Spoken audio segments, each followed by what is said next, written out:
Hey guys, I'm Ronin, and today we are reacting to a new video that is actually on the Dungeons and Dragons official YouTube page. Link in the description below if you want to check the video out there. But it's called Baldur's Gate 3 Larian's Guide to All Classes / D&D. So I'm curious on what this video is going to be like. This was sent to me a Discord message to watch, saying it was a good watch, so I figured why not react to it live and let you guys watch as well. Alright, so let's go ahead and get it started. Hopefully it's not too loud. My name is Nick Let me Pechenio. adjust I'm a that. lead systems designer. The team of systems designers works on the RPG core rule set. So that means all of the math, all of the roles, all of the bonuses, stats, attributes, etc. What is your best D&D advice and best Baldur's Gate? Yeah, that guy definitely did a lot of work, so props to him. I mean, it takes a lot of effort to do what he did. 3 advice, which they're virtually the same thing in terms of each of the classes. And what's your favorite thing about some of the subclasses included? Let's delve into Barbarian. For Barbarian, the advice is very simple. It's don't hold back, right? Rage. Yeah, don't hold back is right. Raging is super fun, and I love Karlach. Just like her design and what we know from her backstory so far, it seems like it's gonna be really interesting. Turn one, rush into the center of a battle. You're probably going to survive it. It's probably going to be epic. If not, it's still going to be epic. Something to tell people about. If you like chaos, we have Wild Magic Barbarian subclass for you. So this Yup. is like chaos squared. Barbarians are already really good at just like rushing into the middle of everything and throwing all caution to the wind. And then now, if you're Wild Magic Barbarian, you raging can also trigger these magical surges that will create new opportunities or threats. Yeah, the wild magic sounds crazy. Imagine combining that with a wild magic sorcerer as well for all the chaos you can do. Barbarian wild magic honestly seems like so fun. Like every time you rage, you get something new, so you're not gonna get bored of it. So that's pretty cool. There is, and this is one example. You created Wildheart, which is a subclass that you designed specifically for the game. Wildheart is very much based on a book subclass, but we did some tweaks that made sense for this campaign. So I think We he's wanted to make referring to sure that wild Barbarian, totem. who is attaining these beast spirit powers, that they had still flexibility. So we know that the campaign is huge, and maybe you really like wolves, and then 20 hours later, you don't like wolves anymore. Now you like monkeys. As a barbarian, it's Monkeys. They didn't have aspect of the monkey or whatever they're called in the game in early access. So I wonder if that's confirming that's an option now. I guess we'll see. I always go bear anyway because it's my favorite because you get so many defensive utilities for it. it's absolutely normal to change your mind. Nobody expects you to stick with just one wild heart, one beast spirit. So we really wanted for players to experiment. And the Berserker subclass under Barbarian is also the very kind of quintessential Barbarian. It's the most barbarian, right? Yeah, Berserker goes burr. Berserker goes burr. Yeah, it It's a does. really good class That's a to good way to try to explain solo in it. the game. I've seen playtesters attempt that. It's incredible to watch. At your own discretion, though. Not advised on your first playthrough, but it's something that I've seen people attempt. So berserkers, I guess, are the harder subclass to play for barbarian. Maybe I don't know. I'm not quite sure if I quite understood exactly what he said there, but we'll move on. It's like a long video, so Let's delve into the fighter. This is it's a martial class. It's kind of the expert with weapons. Well, fighters are surprisingly versatile. So it sounds like, hey, fighter is probably gonna just smack some people. But because the subclasses of fighter have pretty interesting customization, Battle Master has these maneuvers that give them very wide range of options. speaking of fighter, when he said they're versatile, he is not joking. You can go dex build, you can go strength, you can go ranged, you can even go Eldritch Knight if you want some magic in there. I really wish they wouldn't have added champion, even though champion's a good subclass and it's easy for new people to pick up. I mean, there's nothing really interesting about it other than, hey, you crit a little more, which can be useful, don't get me wrong, especially like Zerker. and then multi-class in a Barbarian. And if you're a half-orc or multi-class fighter, champion, half-orc, like you're gonna do crazy crits, but I felt like there's other options they could have added, so I wish they would have, but for new players, champion is super easy to get into and makes the game easy to understand for you to do more complicated things later on. Of what to do with enemies. They can goad an enemy and make them attack you. You can fear an enemy. Battlemaster has that. Eldritch Knight doubles in spell casting. Champion doesn't have either, but Champion is a really great subclass if you are just new to D&D and you want to Literally what I said. without too much reading. It's probably the perfect subclass to just click Champion, Fighter, and then click Start Game.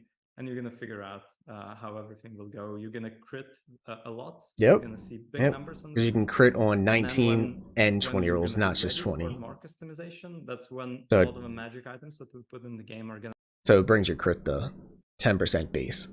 Start coming in, and then fighters, because they can wear any armor and they can use any weapon with proficiency, they are the most flexible of the martial classes. You can mix and match any features and passives and interesting magical effects that you can find on different pieces of equipment.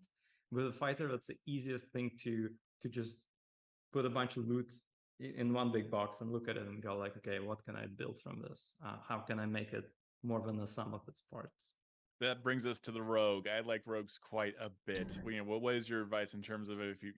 I like rogues too, and they are super useful. I mean, they get your pickpockets, assuming you do want to do that. You don't have to go that route if you're trying to be a good character. But the backstabs are fun. Being able to sneak around a lot is really cool. One thing I noticed in early access, you could shoot someone and then like bonus action hide, and then the enemy kind of just stands there, look around, like they look around but don't actually do anything. I heard that the NPCs are going to get upgraded for stealth, so they wouldn't do that, but I don't know if it's actually true or not, so I'm hoping it is, because that would be really nice.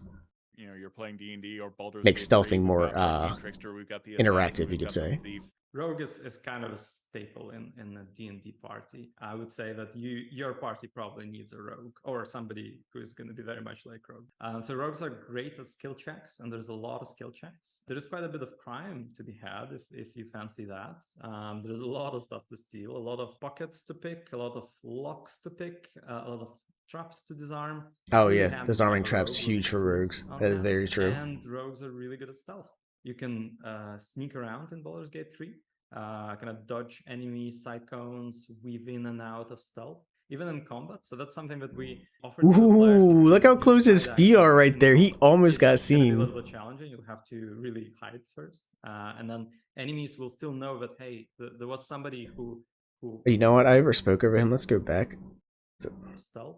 Even in combat. So that's something that we offer to the players, is to use hide action in combat. It's going to be a little bit challenging. You'll have to really hide first. And then enemies will still know that, hey, there was somebody who is trying to hide there. I need to go and check out that corner. But with some careful positioning, with some maybe teleportation tricks, if you have any, you'll be able to hide in combat and then jump on the enemy again, which is really great. That's awesome. So I don't know if that's confirming what I just talked about, but how I mentioned I wish NPCs were more interactive with stealth.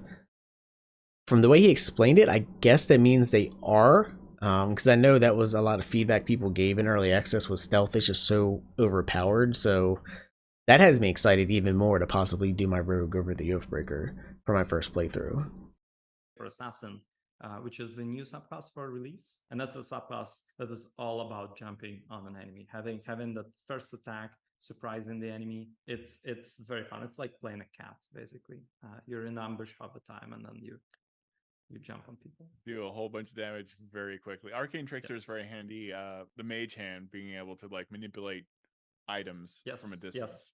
It took us a lot of surprising amount of work, but we finally are going to allow Mage Hand at release to press buttons, push levers, and do little interactions. The reason why it took us so much work is that a lot of buttons and a lot of levers start dialogues or activate traps or start situations.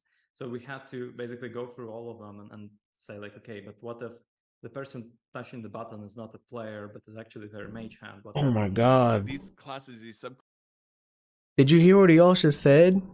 So the reason that props to them for actually being able to add Arcane Trickster in a game in general and the interactions with the mage hand, but he basically said they had to go back through the entire game and any interaction that the human could do, or not human, what the player character could do, if the mage hand could also do it, they had to add all new kinds of like interactions with that.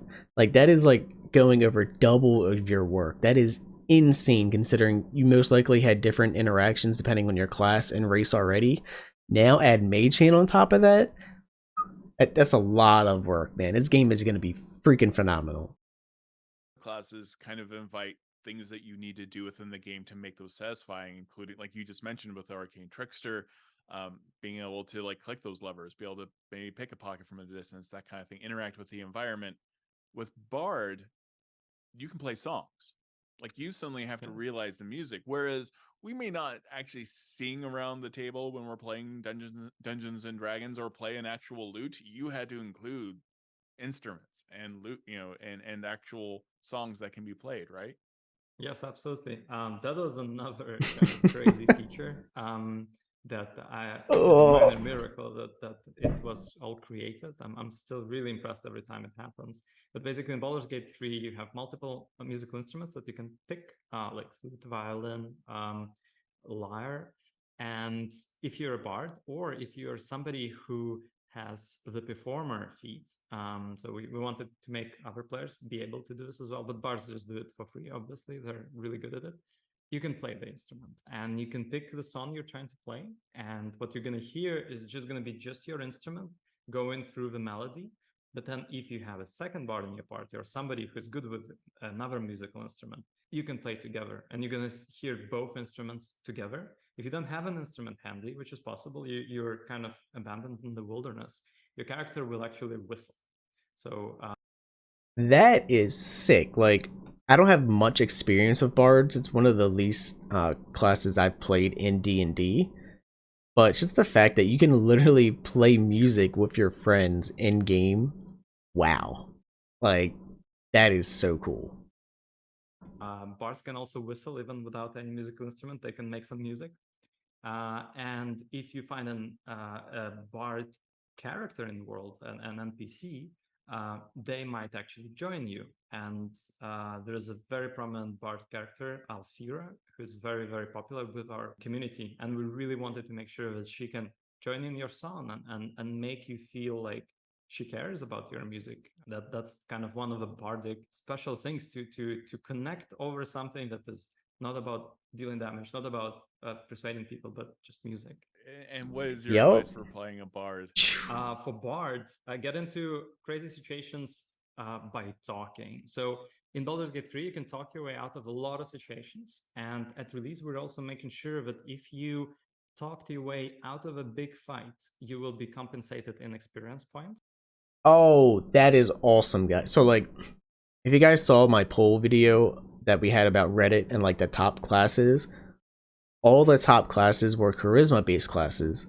And there was a bunch of YouTube comments that mentioned how this is most likely due to, A, people want to be able to interact with the environment and others, like the actual NPCs, effectively, especially on a custom character. So it makes sense that charisma would be important.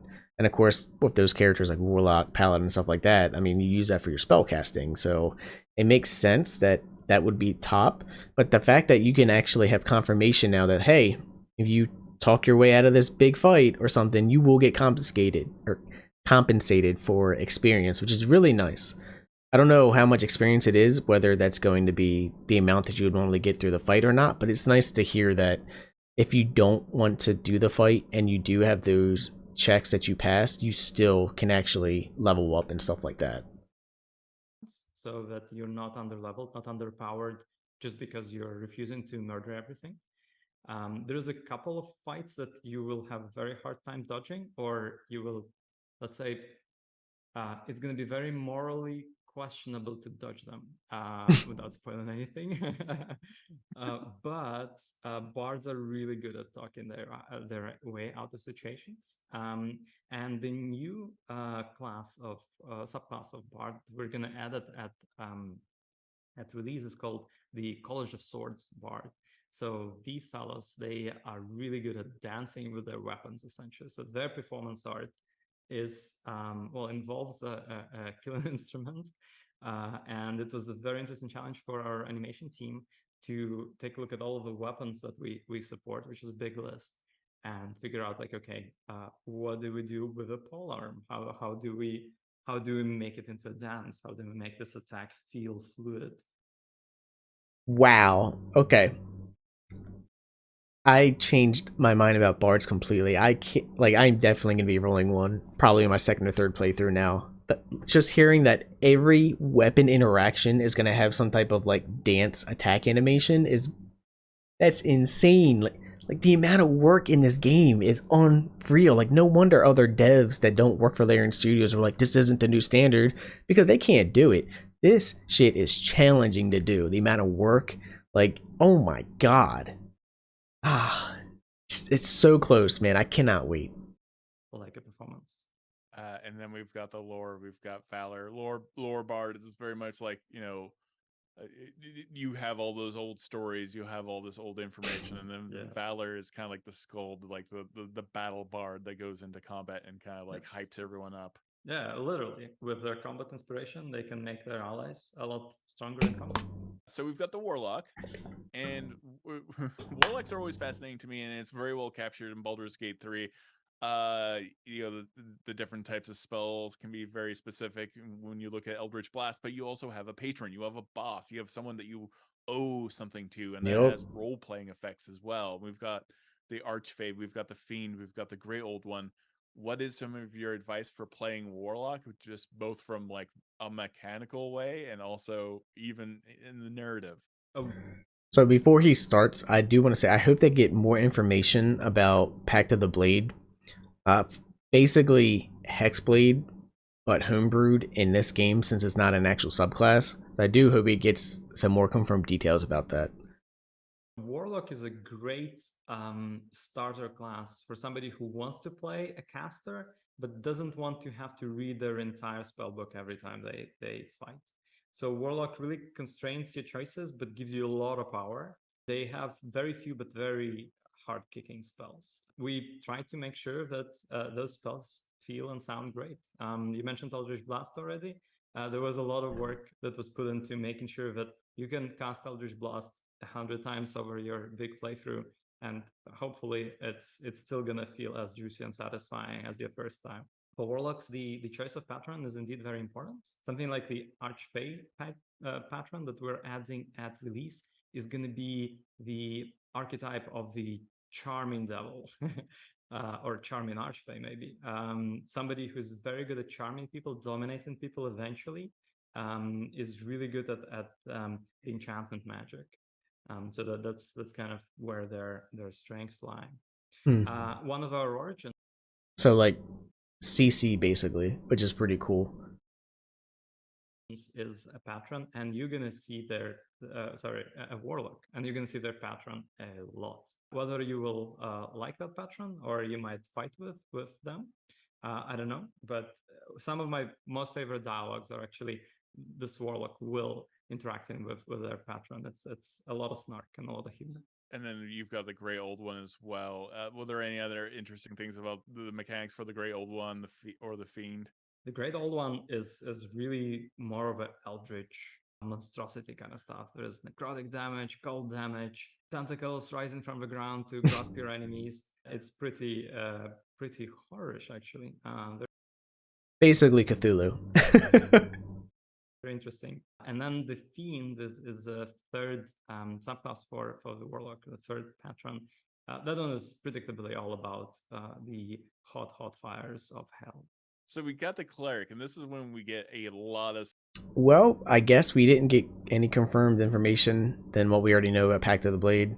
From my understanding, Pact of the Blade allows you to make a pact with a weapon, so that weapon will use your charisma modifier for damage and attack rolls instead of doing like strength if it was a greatsword, for example. I don't know for sure if it makes you proficient with that weapon or not. I'm assuming it would. And for what I heard,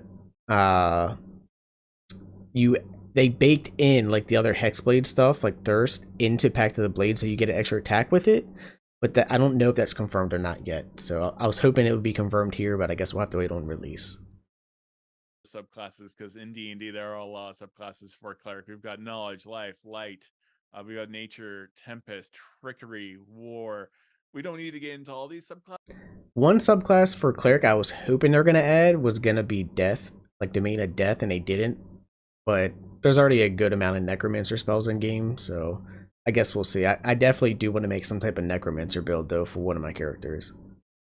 Classes, but what is some of your advice specific to Clerics, and also what's surprising about Clerics in D&D? A really cool thing about clerics that is unique to them in Baldur's Gate 3 is that they can pick a deity that they're following. And whether their deity is evil deity or a good deity is going to be coming up a lot in dialogues. So as a cleric, your dialogue choices are going to be influenced by your deity primarily. This is kind of something special from your class. It's really satisfying to have a really evil playthrough of Baldur's Gate 3 if you're a cleric of a really evil god. You have a lot of interesting things that you can say to people. On the mechanical side, clerics are probably neck and neck with wizards in terms of how varied and how flexible they are as casters. They have a lot of spells that they can do. Of course, they focus on get a healing lot. and buffing their allies, but they're packing a serious punch as well. So you're not gonna have any issues with damage if your party has a cleric.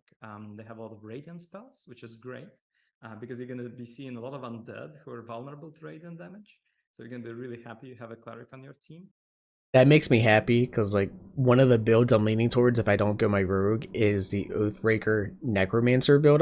I've been kind of like thinking up. I'm not gonna talk about it too much here because I'm gonna make a video for it, like actual in game. But hearing that there's a lot of undead just makes me happy. And if you're a paladin, I'm sure you'll be happy in general because of all the extra damage from your divine smites. And then in terms of the subclass, clerics can really dabble into anything they want. So there's a really dedicated healer kind of archetype, which is life cleric. There's dedicated I'm gonna smash some people archetype, which is a war cleric. Clerics are really great if you want to combine a bit of armor, a bit of martial capability with very strong spellcasting side. That brings us to the Druid. The Druid is very interesting because they have wild shape, and you cover the different subclasses like Moon, Land, and then Spores, which thematically is very dark and kind of creepy and of the moment. What is your best advice mechanically for playing a Druid in Baldur's Gate 3 and D&D? And also, what was most surprising about what came out of these subclasses? Okay, so before he says anything, I do want to say in another interview, they did confirm there's some type of dinosaur shape you can actually turn into. So you can turn into a dinosaur. I did hear that there's a panther confirmed as well now. So there's another wild shape you have, which is really awesome if you enjoy the actual like animal transformation aspects of druids. One thing I'm interested to see, and I'm not sure how it's going to be done in game since max level is only 12, but the Spore Druid mixed with Monk potentially can be really powerful. It's a really fun subclass in D&D. So I'm curious if that's going to be able to be done in this game as well.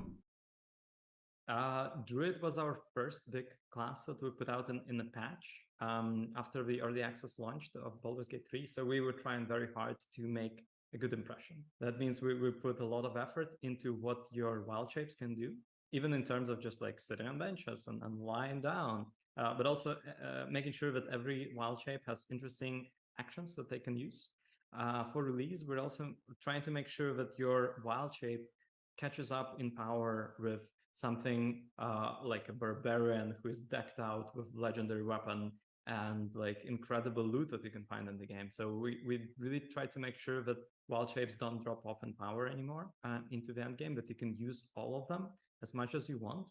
And that makes the toolkit of the druid kind of very diverse as well. You can turn into a raven, you can fly to another part of the battlefield, you can turn into a bear, roar at enemies, make sure that they attack you and not your teammates. And if stuff is not going according to plan, you turn into a badger and you burrow your way out of your problem. There are some new shapes. I'm really happy that we found time to add the Dilophosaurus because I really wanted a dinosaur in this game. And then for the new... Yeah. So God, I'm gonna have so much trouble picking a class. Like, imagine being a dinosaur and you subclass in a barbarian, so you get rage as well. A raging dinosaur just eating the fucking enemies. Like, oh my god. Oh, this is gonna be so sick. Like, I am so excited for this game. new subclass that we're adding at release. One look at Sport Druid, and I knew that we're gonna have to pick this one. It's just this wonderfully icky, slightly horrorish vibe of Druid, which is still very much in line with them being centered around nature and what is the natural cycle of things. It's kind of a reminder that besides growth, there's also decay in the cycle of nature, and all of it is still natural to a druid, and they can draw power both from growth, but also from very much actively decaying bodies that turn into zombies. As much as it sounds like necromancy, this is completely natural, kids. No, it looks perfect. I love their inclusion in this, and that the video looks fantastic. Necromancer Druid, in a sense. When it comes to the Ranger, what is your advice, mechanically and narratively? Okay, Ranger, Gloomstalker. I I cannot say how powerful that is in D&D. Like, it's so good in D&D. And just for getting 3 points right now in game, you gain so much. Like, it's... I'm sure you're going to see a lot of other YouTubers make videos about it. I'm definitely going to eventually, but probably not right away. It can break the game, I imagine, because it does in D&D. In terms of playing Baldur's Gate 3 and D&D, who is the Ranger for? Oh, Ranger is there's a great debate inside me. If I'm gonna play Ranger, I don't know if I'm gonna pick Beastmaster because I love their pets. For release, we're also making sure that the pet is growing in power with you, so that they're keeping up with what you can do, and they're also changing visually, and even their name is changing because we realize that the player across these tons of hours that you're going to be playing the game, the player has a lot of opportunities to customize how they look, what they're wearing, what paint they put on their equipment, what their weapons are. But the pet kind of always was staying the same. So we really wanted the pet to also change so that you feel that, okay, my overall power is increasing. So that one is just my favorite, just because I like their pets. But the new subclass that we're adding is the Gloomstalker, which is really great if you want to sneak and shoot. And then the first subclass is Hunter, of course. Hunter is also very interesting because something unique to D&D. He did not go into enough detail about the Gloomstalker. It's not just sneak and shoot. It is literally blow up the enemy in one turn and they die, because it's that powerful. And if you're in darkness, well, guess what? Other creatures that use dark vision literally can't see you. It's so good. I think is that D&D allows rangers, or like this hunter archetype, to stand their ground in both melee and ranged. You can totally make a melee dexterity based combatant out of a ranger, and hunter is a way to do this. They have features that allow them to both have a whirlwind that attacks all the enemies in melee, and then also shoot at enemies at range. So they can really combine these two hubs. That brings us to the Sorcerer. I'm very excited because I have been playing Wild Magic since 2nd edition. So having that Wild Magic table suddenly included in Baldur's Gate 3 and having that Wild Magic surge happen automatically is so fun. And tell me about the different origins we have for the Sorcerers and your advice for playing each of them in the game, and how it kind of influences, like some of these even influence your look while you're playing the game. A friend of mine is all about the wild magic and the chaos it can do, so I'm excited to see how it plays out in game. And eventually, when we all play together, like me and my friends, he's gonna do that. I'm probably gonna do a like the wild magic barbarian. So there's just the chaos is gonna be insane. Oh yeah, indeed. So the one I think that most players are familiar with is the wild magic sorcerer, It's a sorcerer whose source of power is the chaos of the multiverse. They are going to create these magic surges when they cast, or at will eventually. And the cool thing about that is that it's kind of the third side to any combat. If you see that combat is not going very well, you can always create a magic surge and see, like, here's a new element that came in. Hey, all of the spells will heal anybody that they hit. These kind of random magic surges, they're giving you opportunities and threats that you can turn to your advantage. You can go like, oh, look, now suddenly my sorcerer is the best healer in my party because a surge happened. Suddenly they're healing out everybody. Or, hey, I'm going to swap with a key enemy target because a surge happened and I can swap with anything on the screen right now. It's a really reactive playstyle, and with a big variety of spells that sorcerers can have, which covers, like, it's a big overlap with wizards. It covers a lot of spells in the game. They can have a lot of cool combos, honestly. Yeah, but you gotta think, like, you talking about the positives. What about the negatives of that? Like, if you're the sorcerer and now all of a sudden your spells heal, are you gonna be able to actually damage the enemy? I don't know. I didn't get to test it in early access, so I don't actually know how it's gonna work in game, but something to think about. And they can manipulate the spells as well, right? You can, like, Yes, with the meta magic options. With the meta magic, that's another unique thing about sorcerers. So they can duplicate a spell, or they can increase its range, or they can increase its duration, or they can make a spell subtle, so not attracting attention. Which is really powerful if you have a knock spell available somewhere. That was wild magic. We also have Draconic Bloodline Sorcerer, which is proudly presenting their Draconic Ancestor with scales that you can see and you can customize in the character creation. If you're a Dragonborn Draconic Bloodline Sorcerer, you have access to this, like, completely unique dual tone Dragonborn skin that was just made. Okay, that's cool. Like, look at that. That is awesome. Like, the Dragonborns already have such detail, and I imagine it was really hard to make them. But the fact that they just, if you're a Dragonborn and you go down that subclass for the Dragonborn Sorcerer, like, the extra detail like that is why this game is just going to be so great. And I think that's awesome. Like, I know I keep praising the game, and I really hope it lives up to my hype, but wow. In their Draconic Ancestor with scales that you can see and you can customize in the character creation. If you're a Dragonborn Draconic Bloodline Sorcerer, you have access to this, like, completely unique dual tone Dragonborn skin that was just made specifically for this combination because we wanted to make sure that we cover it with something unique.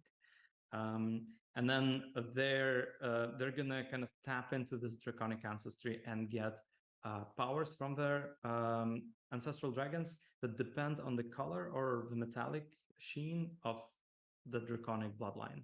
So let's say if your grandpa was a red dragon, you might have fire-related powers and resistances. And the new sorcerer class is Storm Sorcery. So if you know X-Men, there is Storm in X-Men, that's Storm Sorcerer. The really Lightning! they can do, and they can do this from level 1, is they can fly right after casting a spell. So if you see a chest somewhere on a cliff that you can't normally jump to, or you spotted a ledge that you can jump to and maybe there's a hidden door there, Storm Sorcery is really great in that. In like this exploration aspect, this, like, short little fly that you can do opens a lot of doors. That's gonna be cool. So that brings us to the monk. We've got a variety of subclasses. We have open hand, we've got shadow, we've got 4 elements. What is your advice for D&D players in Baldur's Gate? So basically, One Punch Man, you're a ninja, or your Avatar the Airbender, and all of them sound so freaking cool to play. They really do. 3 players. Who is the monk most geared towards? How to have fun with that mechanically and even narratively? Monk is great if you want to be running around the battlefield, if you want to be striking where nobody is expecting you, Also, if you want to be able to really calm down a situation. So the interesting thing with He just knocked him off the edge. Like, I'm sorry. Let's go back to that for a second. That poor NPC.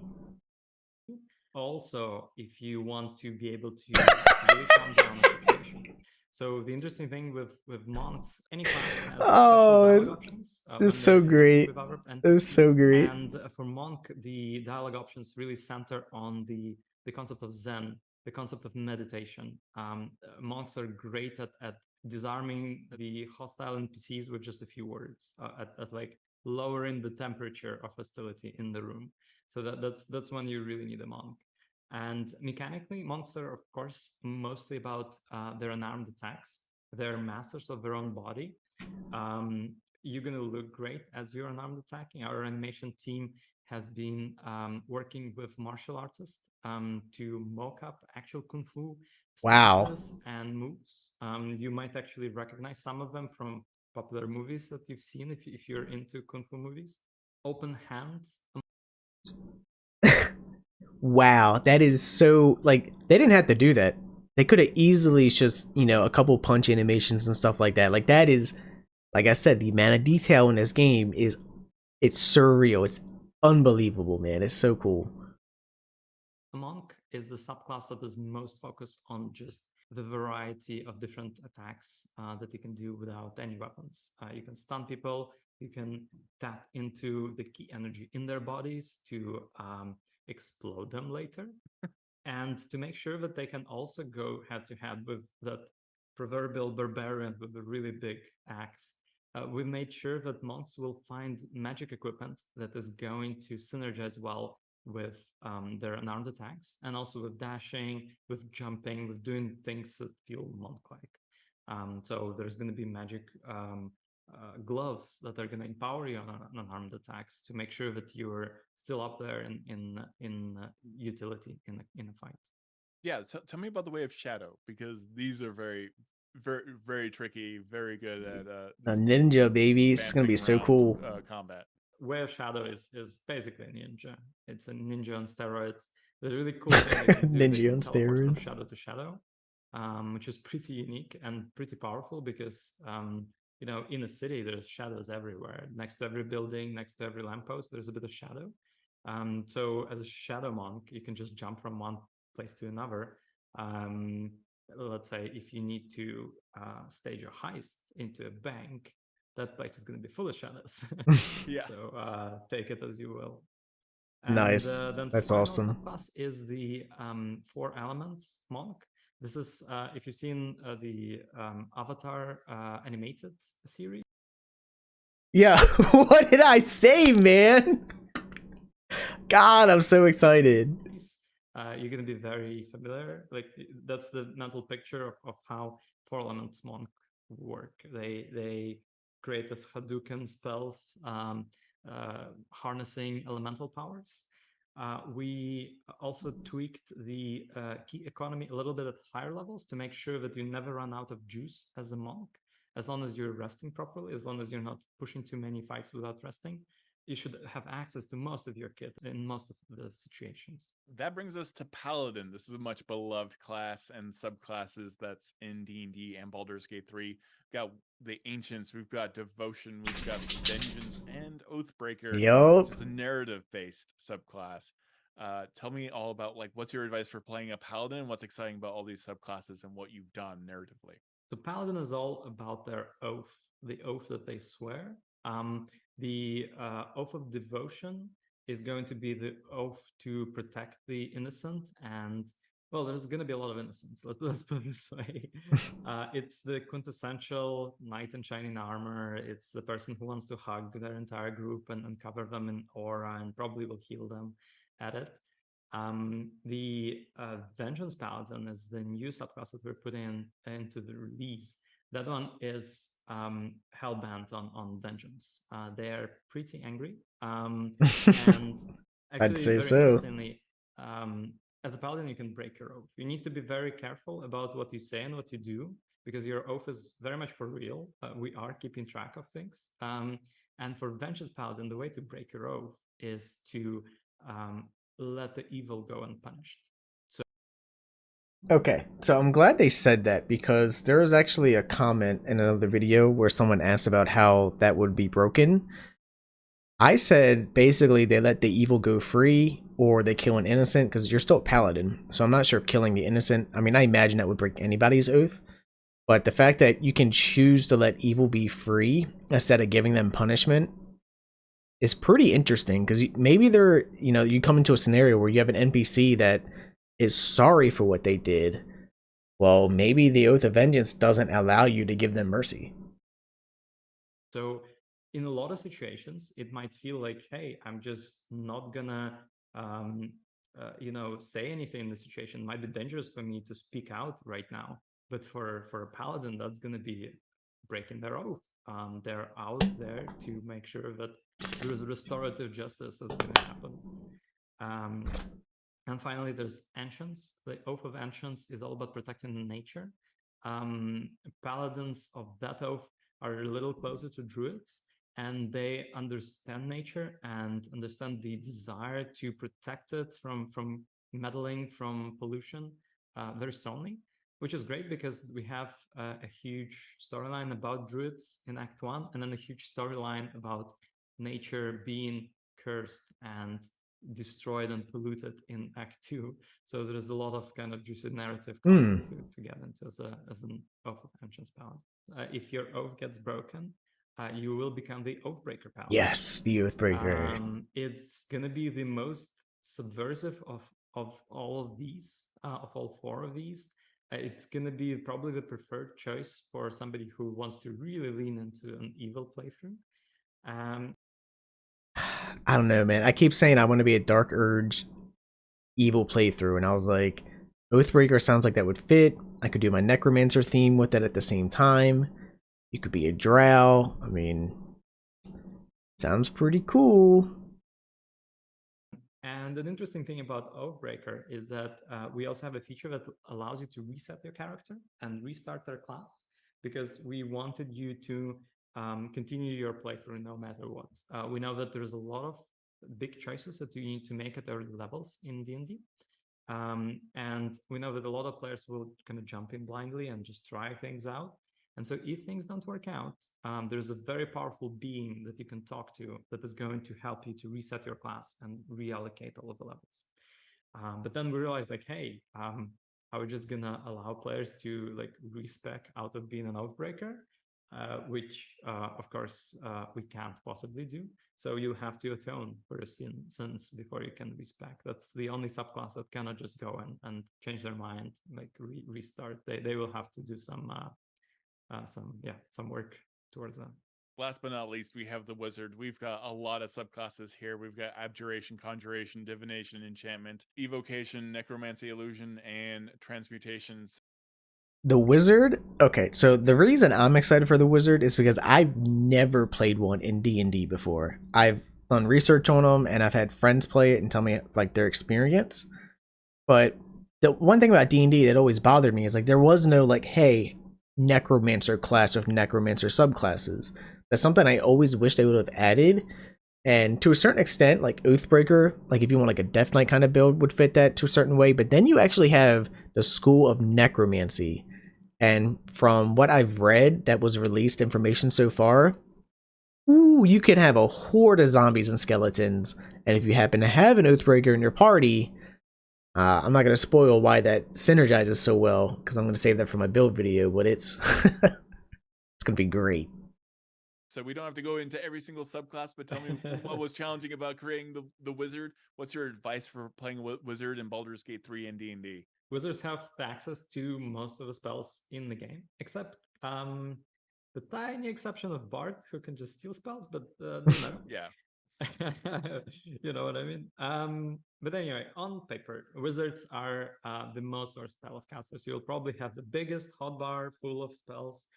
You will be able to pick up scrolls in loot and buy them from vendors and learn them, kind of memorize them, and be able to cast these spells. That's pretty awesome. Since wizards are so in tune with magic, with how magic works, their subclasses are actually each corresponds to a school of magic.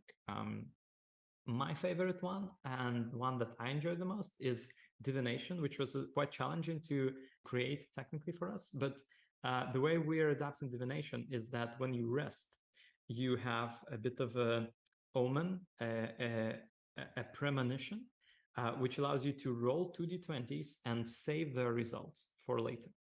And That's maybe dope. one Oh of my those gosh. d20s is going to be a high roll, maybe one of them is going to be a low roll. You will be able to replace rolls going forward with these dice. So you, if you're in a tight situation in combat and you really need a crit, but hey, you predicted that somebody is gonna roll a d20, you're gonna put that portent d20 dice and say like, now I'm gonna crit. I foresaw this. I had a dream about this. That's so or cool. if you really need an enemy to miss you can always go like, hey, you just rolled a 2 because I foresaw this when I was sleeping last time. Divination is probably one of my favorite wizards as well. I'm very in evocation. I have to bring up just because my wife Megan loves evocation wizards and just blasting enemies to cinders. It's definitely the most blasty of all the wizards in first class canon. How do you handle illusion magic and illusionists and necromancy as wizards? Yeah. Necromancy is fun because we wanted the player to have a little necromantic army. That's kind of the stereotype, is having a lot of buddies that are less than fully alive. So the necromancy wizard will be able to raise additional undead, and their undead are going to be a bit beefier as well. This paired with some high-level necromancy spells will allow you to have quite a few necromantic minions, and also different kinds of mummies, ghouls, zombies. There's also some very rare magic tomes that are going to allow you to summon even more undead characters in the city. So Okay. I decided I'm not doing rogue. I'm doing an Oathbreaker Paladin, and then I'm gonna make one of my companions a necromancer wizard. It's gonna be great. Excuse me, I'm sorry. Gosh. Oh god, I can't wait. So check it out. Try to make the zombie apocalypse happen. I've seen. I plan to. Let's put it this way. And for like illusion magic, like, how does that work in Baldur's Gate 3? The illusions are tough, and we leaned into our crime system with illusions. The illusion is something that you can use to distract guards. Illusion magic is really great if you're not trying to get into trouble right now. If you're trying to sneak around, maybe you're going to be a sneaky wizard. So this is great, great when you can create minor illusions faster than any other class, and kind of manipulate guard behavior, manipulate NPCs. In a city, it's really useful to be able to tell to make a big crowd look away. That comes in very handy. Wow, guys, that that was awesome. This video helped me choose what class I'm going to play, since release is literally a couple days from now. And then B, go ahead and subscribe to Dungeons and Dragons if you're not yet. Give that video a like. It will be in the description. And yeah, let me know, because we did get some new information in this video, what you thought.